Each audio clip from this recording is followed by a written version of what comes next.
복음서에는 마리아와 요셉의 이야기, 동방박사의 이야기, 헤롯 대왕과 그들이 죽이려고 하는 유아 살인 사건의 이야기, 로마 황제의 호적하라라는 이야기 등으로 성탄을 말하지요.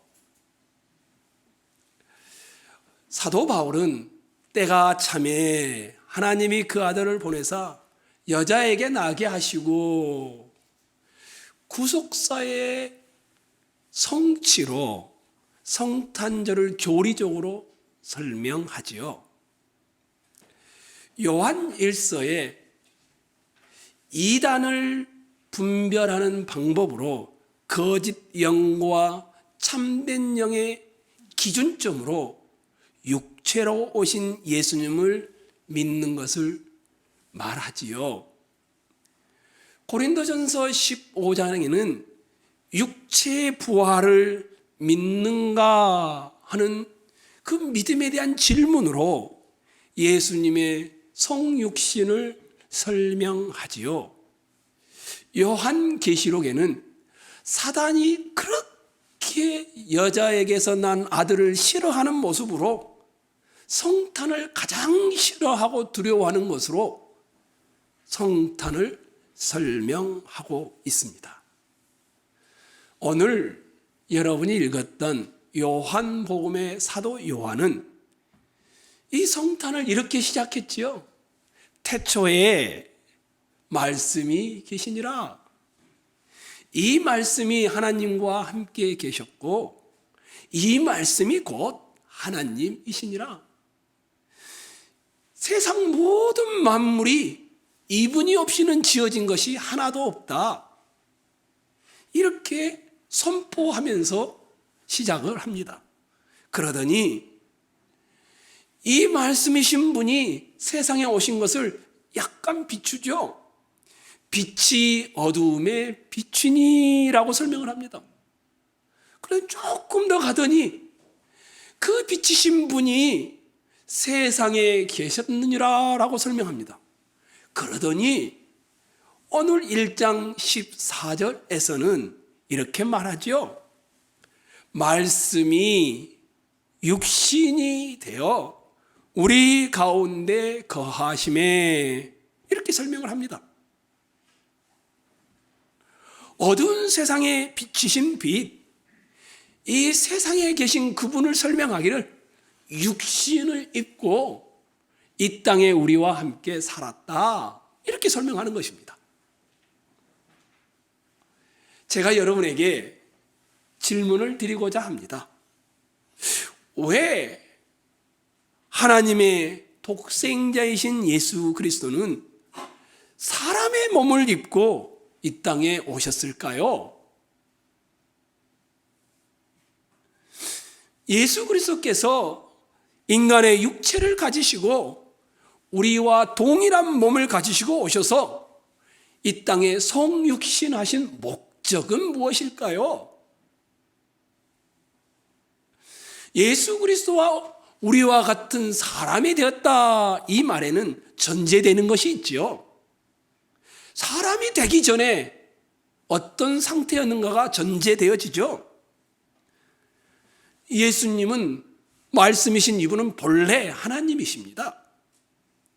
하나님 보좌 우편에 앉아 계신 분이십니다.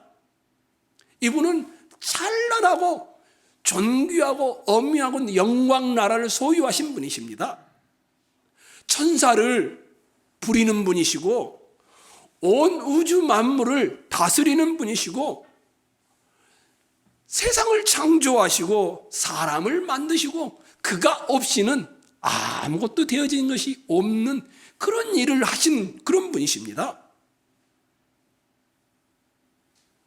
그런데 이런 예수님이 영광스러운 신분을 버리시고 우리와 같은 인간의 몸으로 오셨습니다. 우리가 똑같은 성정을 가지신 겁니다.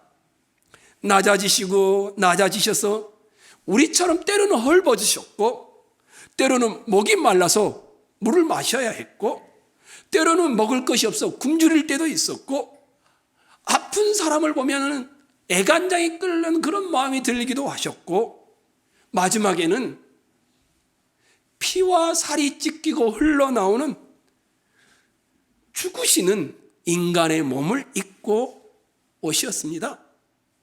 도대체 뭐가 그렇게 중요했기에 말씀으로 천지를 창조하신 분이, 하나님이신 분이, 죄가 없으신 분이 우리와 똑같은 육체를 입고 이 땅에 오셨을까요? 왜 잡수셔야 했고 잠을 주무셔야 했고 십자가에서 찢어지는 고통을 당할 때는 엘리 엘리 라마 사박다니 왜 나를 버리시나이까 절규를 하셨습니다. 왜 이래야 했을까요?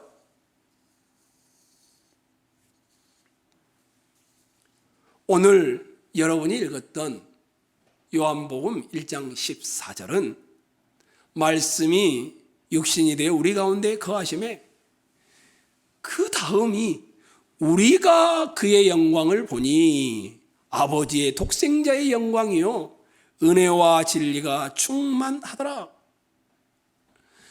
요한복음을 쓰고 있는 사도 요한이 말씀이 육신이 되어 우리 가운데 있으면서 함께 살아가는 분을 보았는데 자기 육안으로 보니까 이분에게는 아버지의 영광이 가득하다라는 것입니다. 우리가 그의 영광을 보니 사람의 눈으로 볼 수 있는 영광이 가득하다라는 것입니다. 이 말이 무슨 말일까요? 도대체 영광이 무엇이기에 사도 요한은 영광이 가득하다, 막 빛이 났다는 말일까요? 그런 말은 아닙니다. 이 예수님이 사람의 몸을 입고 오신 모습을 보니까 아버지의 독생자의 영광이다 이렇게 표현합니다. 그러더니 18절은 본문에 나와 있지 않지만 한번 여러분이 보실래요? 한번 읽을까요?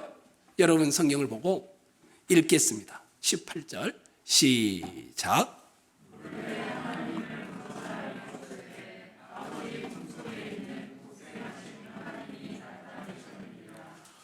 원래는 아무도 하나님을 볼 수 없습니다.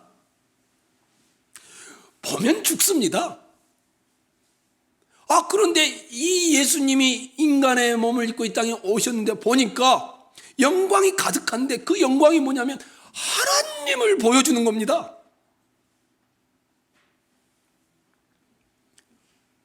어떻게 하나님을 보여줄까? 어떻게 하나님을 예수님이 보여주지? 라고 했더니 이렇게 14절에 다시 말하죠. 16절에 사도 요한은 말하기를 이 영광은 우리가 그의 영광을 보니 아버지의 독생자의 영광이요. 그 다음에 뭐가 충만하다고 합니까? 은혜와 진리가 충만하더라. 말씀이 육신이 되어 이 세상에 오셔서 우리와 함께 살아가면서 거하는데 그분에게는 영광이 보인 겁니다. 근데 그 영광의 특징이 뭐냐 하면 하나님을 보여주는 건데 어떤 하나님을 보여주는가? 은혜의 하나님을 보여주고 진리의 하나님을 보여주는 것이 특징이더라는 겁니다. 은혜가 뭘까요? 저는 가장 이렇게 쉽게 말하고 싶습니다. 가장 따뜻한 모습, 그분에게만 딱 안기면 다 어떤 악도 다 녹아버리는 이것이 은혜라고 말합니다. 진리는 뭘까요? 그분 앞에만 서면 어떤 것이 진리고 어떤 것이 선인지를 명확하게 드러나게 만드는 이것을 말합니다. 말씀이 육신이 되어 우리 가운데 함께 살아가는 것을 보니까 아버지 하나님의 영광이 있다는 것이었습니다.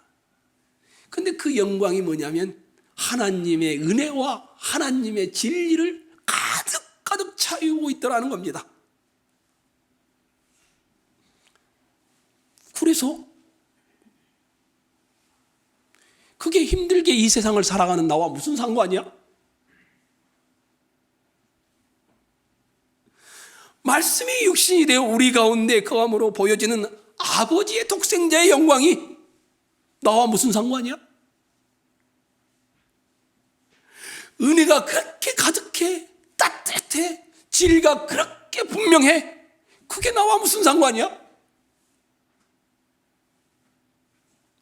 사도 요한은 16절에서 이렇게 표현하죠.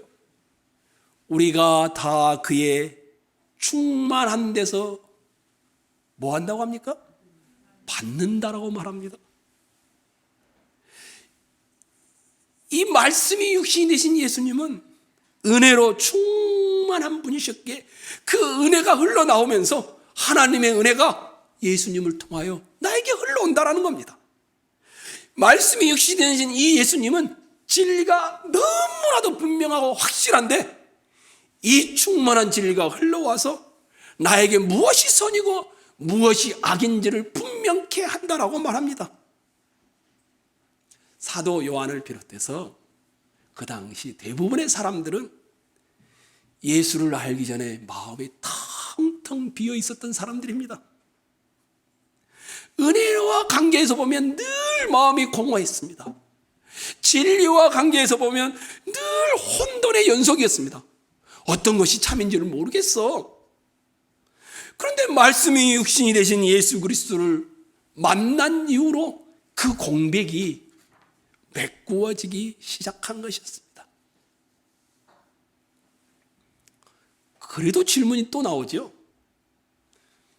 예수님에게 말씀이 육신이 되신 그분에게 은혜가 충만하고 진리가 충만하면 그게 나와 무슨 상관이야?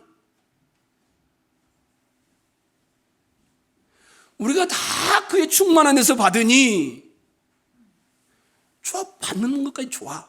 그게 나와 무슨 상관이야? 예수님의 은혜의 충만, 진리의 충만이 넘쳐 흐르는데 이 충만이 넘치고 넘쳐서 우리가 그 충만으로 받는다. 이 충만이 은혜와 진리는 예수 그리스도로부터 말미암아 온 것이다. 보물창고가 예수님에게 있다라는 것인데 그 신령한 은혜와 진리를 우리가 받아 누리지 않으면 우리는 아무것도 아닌 것이 아닙니까? 너와 무슨 상관이야? 16절에 이렇게 덧붙이고 있죠. 우리가 다 그의 충만한 데서 받으니 그 다음에 뭐라고 되어 있습니까? 은혜 위에 은혜로라. 무슨 말일까요? 가장 핵심적이란 말입니다. 은혜를 한 번만 가지고는 설명할 길이 없다라는 말입니다. 말씀이 육신이 되어 하나님의 아들 예수 그리스도부터 받는 이 은혜의 충만함은 단지 은혜가 아니고 은혜 위에 은혜라는 겁니다. 한 번의 말로 설명할 수 없는 은혜 위에 은혜, 감사 위에 감사, 기쁨 위에 기쁨, 소망 위에 소망. 인간이 이것만 받으면 감격에 찬 충만한 은혜를 누린다라는 것입니다. 다시 한번 정리를 하겠습니다. 나와 무슨 상관이야? 예수님이 하나님이셨던 분이 육신이 되어 이 땅에 오신 이유가 여러분과 저를 충만하게 하도록 하기 위해서라고 설명하고 있는 것입니다. 우리를 풍성하게 만들기 위하여 말씀이 육신이 되어 이 땅에 오셨다라는 겁니다. 요한복음 1장 14절로 18절은 그런 이야기를 하고 있지만 예수님이 직접 요한복음 10장에 이렇게 말합니다. 내가 온 것은 양으로 생명을 얻게 하고 더 풍성히 얻게 하려는 것이라. 예수님이 이 땅에 오신 것이 나와 무슨 상관이야? 예수님과 연결만 되면 우리가 풍성한 자가 되도록 만들기 위해서라는 겁니다. 바울 사도는 이렇게 말합니다. 우리 주 예수 그리스도의 은혜를 너희가 알거니와 부요하신 이로써 너희를 위하여 가난하게 되심은 예수의 가난함으로 말미암아 너희가 부요한 자가 되게 하려 하심이라. 예수님이 이 땅에 오신 이유가 무엇인가? 우리를 충만하게 하기 위해서, 우리를 부요하신 자로 만들기 위해서라는 겁니다. 그러면 이제 돌려서 질문이 가능하죠. 나는 도대체 누구인가?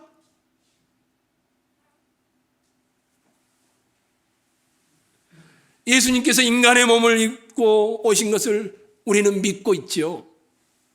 예수님께서 인간의 사회 속에 거하며 함께 먹고 대화 나눴던 것을 우리는 알고 있죠.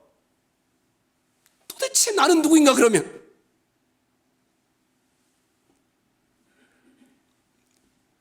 나는 누구일까? 성탄절의 가장 중요한 메시지는 우리 자신에게 던지는 것입니다. 우리는 이미 다 알고 있는 내용들 아니겠습니까? 그러면 나는 누구인가? 하나님은 예수 그리스도의 성육신으로 말미암아 유일한 아들을 잃어버렸습니다.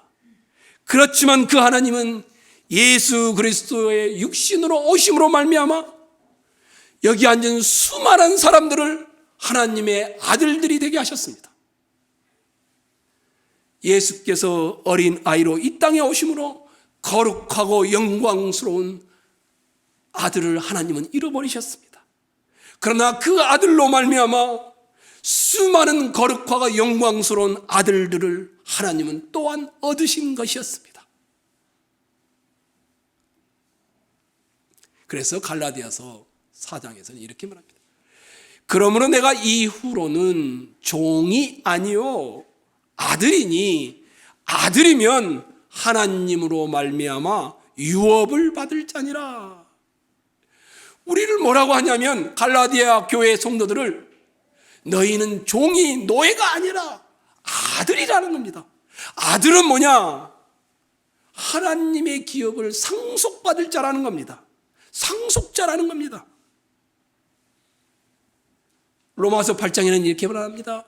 자기 아들을 아끼지 아니하시고 우리 모든 사람을 위하여 내주신 이가 어찌 그 아들과 함께 모든 것을 우리에게 주시지 아니하겠느냐? 하늘의 모든 보화를 우리에게 주시기 위하여 하나밖에 없는 아들을 이 땅에 보내셔서 이르셨다라는 표현을 하고 있는 것입니다. 예수님이 오시고 나서 아마 AD 한 160년경에서 180년경 사이입니다. 지금은 프랑스 땅인데 옛날에는 로마 식민지에 고물이라고 불리는 그런 지역이 있었습니다. 로마의 식민지 지역 중에 하나인데 많은 초대교회 교인들이 이 지역에 흩어져서 살았습니다. 로마는 너무 기독교를 박해하고 배척하는 일을 그 당시에는 너무 심하게 했습니다. 그곳에 살고 있던 그리스도인, 초대 그리스도인들을 핍박하기 시작했는데 예수님을 믿는 사람을 한 명씩 한 명씩 처형했습니다. 심한 고문과 매질과 예수 그리스도를 배신하라는 유혹과 강요를 일삼았습니다. 이때 이 지방에서 목회를 하고 있던 코티노스라는 목사님이 있었습니다. 이 목사님의 나이는 그 당시에 90이 훨씬 넘은 나이였습니다. 노령의 목사님이셨죠. 몸이 몹시 연약하고 병이 들고 쇠약해 숨쉬기조차 어려운 나이였습니다. 그런데 이런 목사님이 로마가 유혹하는 그 유혹에 넘어가지 않고 화형을 당하여 죽게 되어집니다. 감옥에 갇히고 유혹을 물리침으로 순교를 한 것이었습니다. 90이 넘은 목사님인 이 코티노스 목사가 순교를 당하고 나서 이 지역에 있는 교회는 후임자를 청빙을 했습니다. 그 후임자가 이레니우스라는 초대 교부입니다. 이 이레니우스라는 분은, 이 목사님은 살아있는 동안 얼마나 많은 이단들을 상대했는지 모릅니다. 이단들을 상대하기 위해서 방대한 저서를 기록하기도 했던 분이고 유명한 분입니다. 수많은 이단들의 허점과 오류들을 지적하면서 이분이 궁금하기 시작했습니다. 아니 도대체 로마의 박해로 말미암아 그렇게 이단들이 극성을 부리고 있는데, 교회가 이렇게 혼란과 혼돈에 빠져 있는데, 이렇게 로마 정부가 미혹하고 있는데, 성도들이 이 땅을 살며 고난을 당하고 박해를 당하고 있는데, 수많은 어려움에直면해 있는데, 아니 이들은 어떻게 이걸 이겨나가고 있지? 이게 이분의 이단을 연구하면서 갖게 된 질문이었어요. 아니 이 교회는 전임 목사가 순교를 당했는데, 화형을 당했는데 또 나를 청병했다란 말입니다. 그리고는 이레네우스 목사님은 그 핵심이 요한복음 1장 14절이라는 것을 결론적으로 맺었습니다. 말씀이 육신이 되어 우리 가운데 거하심에 박해와 이단을 이긴 그 길 한가운데에 예수 그리스도가 인간의 몸을 입고 오셨다라는 성육신이 딱 자리 잡고 있었습니다. 이 성육신을 제대로 이해하면 어떤 박해 앞에서도, 어떤 이단들의 유혹 앞에와 로마 정부의 강요 앞에서도 굴복하지 않는다는 사실을 알게 됐습니다. 그리고는 이 모든 사실을 정리해서 두꺼운 책을 냈습니다. 인카네이션, 성육신이라는 책을 낸 겁니다. 그분이 이렇게 결론 맺었습니다. 예수 그리스도께서 우리와 같은 몸을 입고 오신 것은, 예수 그리스도께서 우리와 같은 몸을 가지신 것은, 예수 그리스도께서 우리와 같은 성품을 가지신 것은, 예수께서 우리와 같이 되신 것은 우리가 그분과 같이 되도록 하기 위해서이다. 우리는 누구인가? 우리는 영원한 부요를 가진 자이다. 우리는 누구인가? 우리는 썩지 않을 기업을 상속받을 상속자들이다. 우리는 누구인가? 하나님의 입양된 아들들이다. 이분의 결론이었습니다. 이것이 확고했던 초대교회 성도들은 화형을 당하는 그 앞에서도, 유혹과 배신의 강요 앞에서도 굴하지 않고 신앙의 길을 걸어갔다라고 이레네우스 목사님은 말했습니다. 초대교회 성도들이 생명을 위협하는 박해를 어떻게 이겨나갈 수 있겠는가? 우리는 누구인가? 이 질문 앞에 그들은 확고한 신앙 고백이 있었기 때문이었습니다. 우리는 누구인가?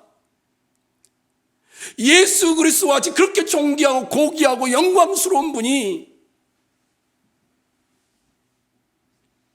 나 같은 자를 하늘의 아들로 만들기 위하여 이 땅에 오셨다는 것이 내가 누구인지를 설명한다고 말합니다.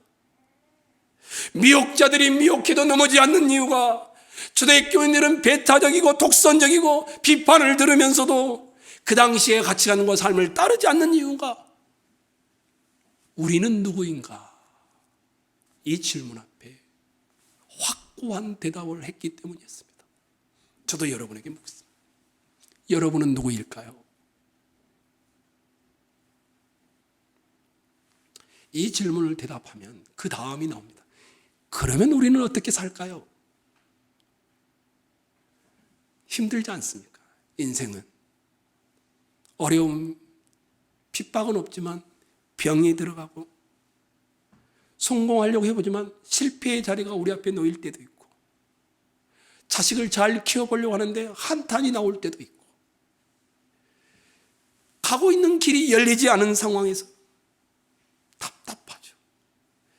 그렇게 노력을 하는데 진보가 일어나지 않죠.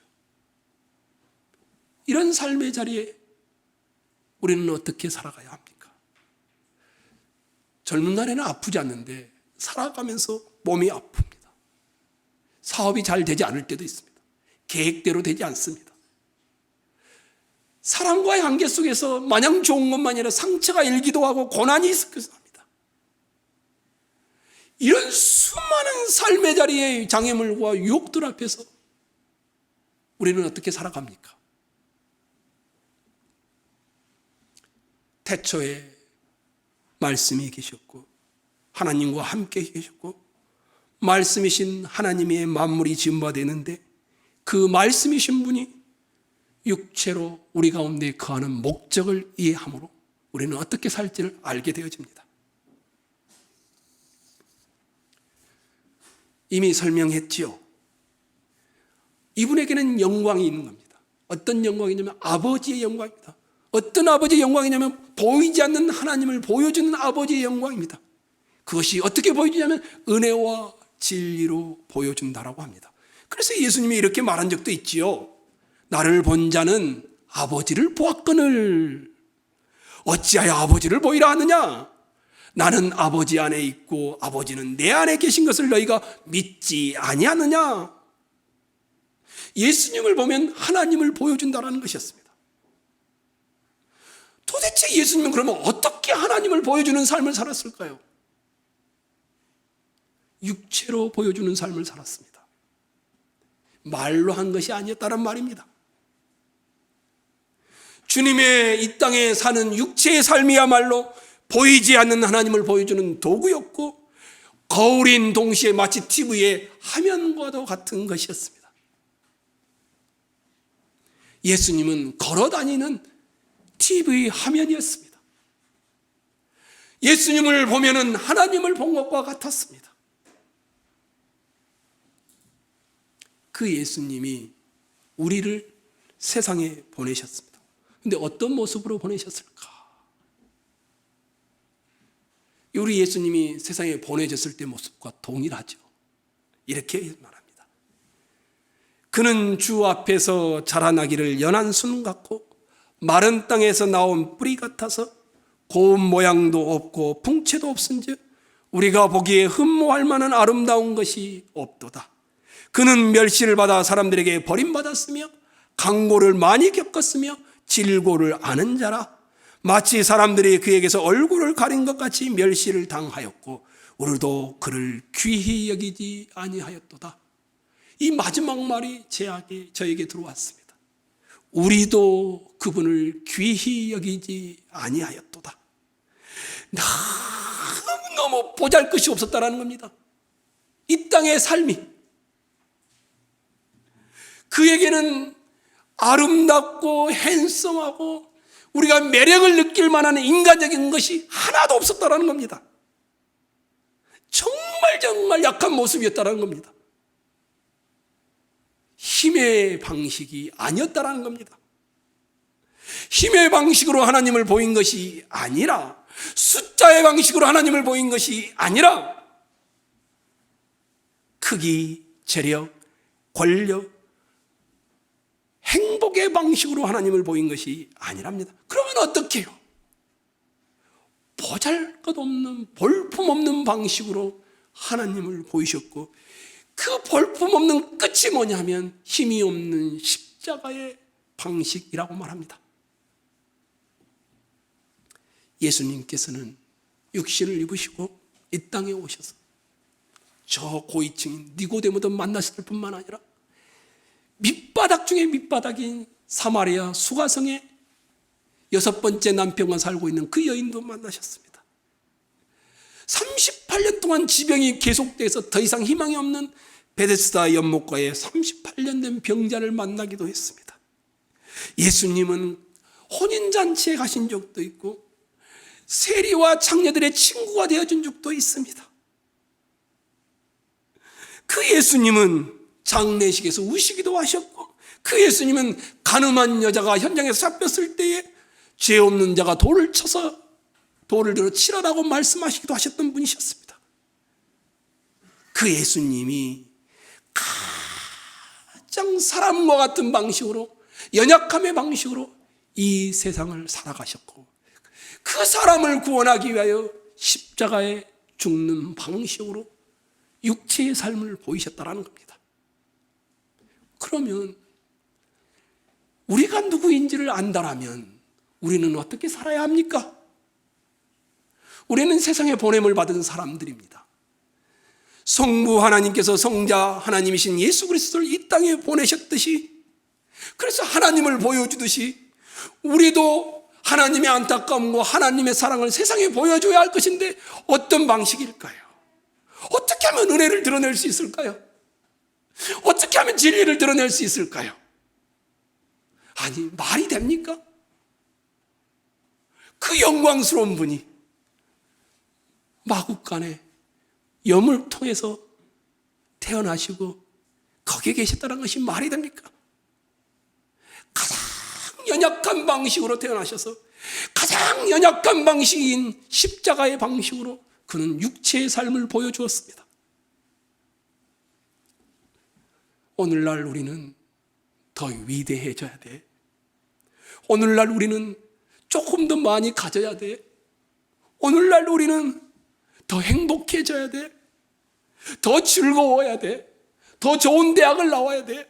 더 많이 누려야 해. 이런 갈망하는 세상에 보내진 자들입니다. 어떤 방식으로 우리는 이 세상 속에 살아가야 할까요? 연약함의 방식입니다. 십자가의 방식으로 하나님을 드러내는 것입니다. 이렇게 보면 신자는 유일하게 세상 속에 있는 말씀으로 살아가는 성육신입니다. 역사가이자 성경학자이기도 한 레리 허타도라는 분이 있습니다. 미국 기독교사에서는 유명한 학자인데요, 이분이 초대교회를 연구를 했습니다. 초대교회 교인들은 그 당시에 엘리트들이 다 조롱하고 비난하는 대상이었다고 합니다. 이것이 로마 정부에 전달되면서 이 초대교회 성도들은 상업권과 공무원이 되거나 이런 권리를 다 상실해버렸습니다. 로마의 중심부에서 배제된 것이었습니다. 때로는 황제에 따라서 박해를 받아 목숨을 잃거나 이런 경우도 허다했습니다. 레디 허타도는 이렇게 말을 합니다. 로마 권력자들이 다른 종교들에 비해 유독 기독교를 많이 박해했다고 합니다. 왜 그랬을까? 그 당시 기독교인들은 다른 신들을 인정하지 않은 겁니다. 너무 독선적이었습니다. 너무 배타적이었습니다.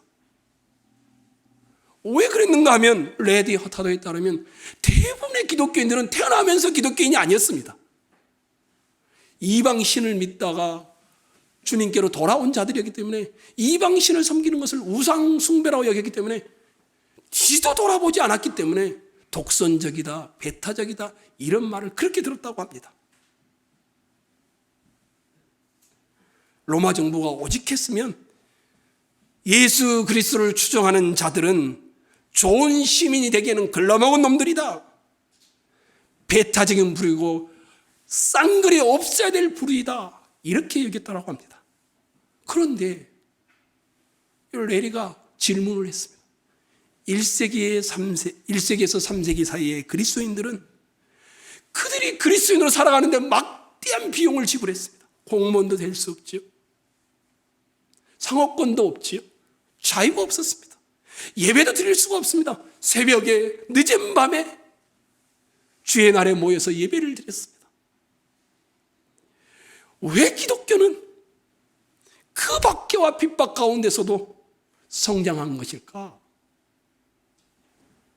독선적이고 배타적이며 사회적 비용을 이렇게 초과하여 지불하고 있는데 도대체 기독교가 가진 매력은 무엇일까? 레리 허타도의 질문이었습니다. 레리 허타도뿐만 아니라 많은 기독교 학자들이 인정합니다. 초대교회 성도들의 모습에 대해 세 가지로 꼽습니다. 첫 번째는 다르다라는 것이었습니다. 그 당시에 대부분의 사람들은 태어난 아기가 마음에 안 들면 버렸습니다. 장애를 가졌거나 여러 부류의 아기들이 태어나서 기르고 싶지 않으면 유아들을 그렇게 많이 유기를 했습니다. 그런데 기독교인들이 그런 버려진 아이들을 데려다가 키우는 겁니다. 달랐습니다.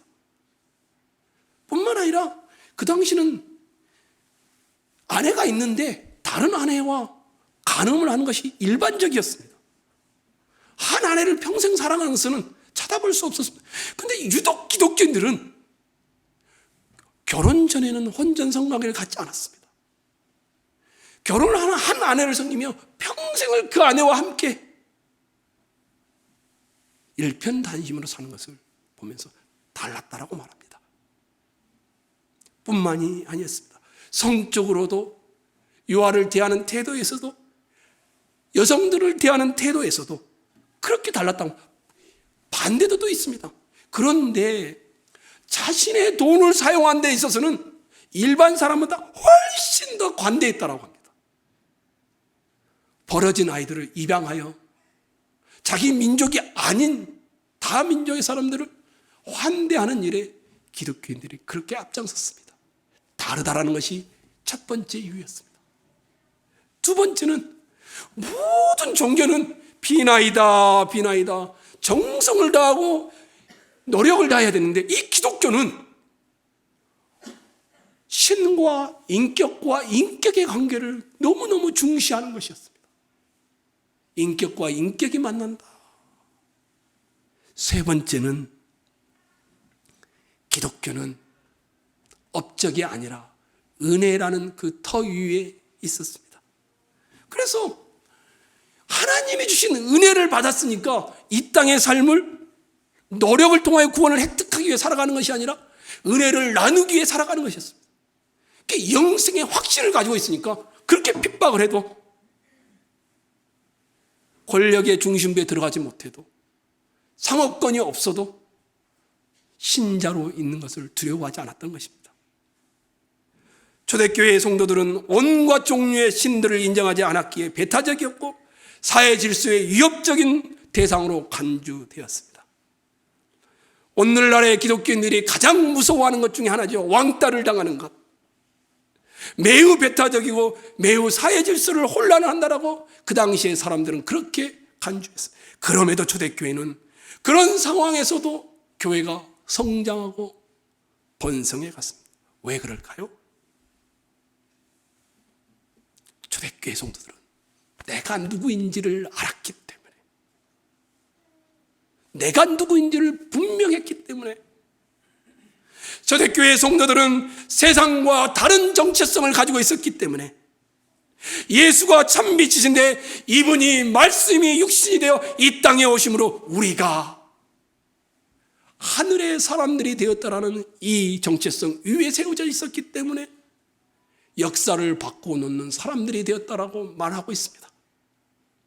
그러므로 형제들아, 내가 하나님의 모든 자비하심으로 너희를 권하노니 너희 몸을 하나님이 기뻐하시는 거룩한 산제사로 드리라. 이는 너희의 드릴 영적 예배니라. 문제가 뭡니까? 육체의 핸섬함과 아름다움이 아닙니다.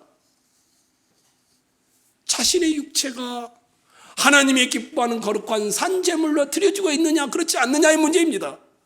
문제는 뭡니까? 육체가 건강하냐 아니냐가 아닙니다. 내 육체가, 내 몸이 죄의 병기인가 아니면 의의 병기인가의 문제입니다. 젊으냐 늙느냐의 문제가 아닙니다. 내 육체를 지금 내 시기에 나는 어떻게 사용하고 있느냐의 문제인 겁니다. 성탄절은 아주 명확합니다. 내가 누구인가를 가르쳐 주는 것입니다. 여러분은 누구이십니까? 사랑하는 성도 여러분, 우리는 미운 오리 새끼가 아닙니다. 사랑하는 성도 여러분, 여러분과 저는 왕따를 당하고 있을지라도 우리는 백조입니다.